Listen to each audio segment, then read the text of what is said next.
I'm Steve Weikal. I'm the industry chair for the Real Estate Transformation Lab at the MIT Center for Real Estate. The center is a research group that's been at MIT going on now 40 years, and we try to understand the industry at a variety of levels, mostly through the MIT lens, which is technology and innovation.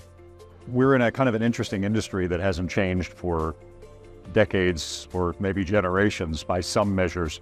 But on the other hand, it's always evolving because the people who use space are evolving, and the types of businesses that we create need different kinds of spaces. So on the one hand, it's sort of a traditional business that is resistant to change and hasn't really had an incentive to change. And on the other hand, we have this dramatic change in industries in general, just the digital transformation of the world over the last 25, 35 years that are having a tremendous impact on the places that we work and the places that we shop and the places that we live.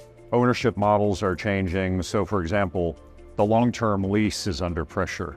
I think in the future, we may not have 5 and 10-year leases in offices. We may not have 12-month leases in apartments. We have a whole generation of people who are used to getting everything on demand.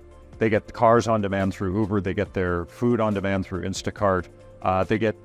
They pretty much use everything that they use. They pay for what they need when they need it. Except real estate, you have to make these long-term commitments for 12 months for an apartment or 5 or 10 years on an office lease. So we've already seen this happening where the tenancy of real estate is changing, and that's enabled by technology. So if you look at co-working completely upended the old model of workspace. I guess you could call it office. But so instead of having to have this long-term lease, I can now have a license and go to a WeWork or a Regus space or any one of the other co-working spaces.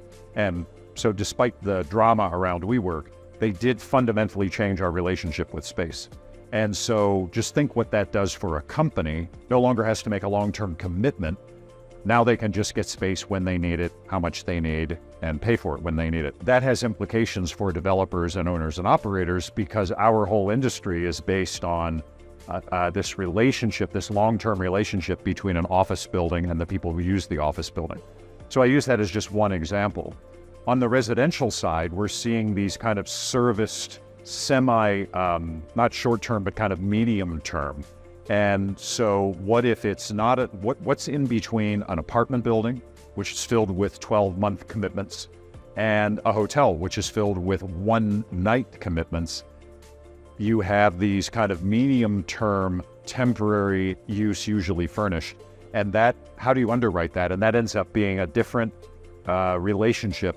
Similar to office, you now have to rethink, how do I underwrite it? How do I operate it? How do I value it?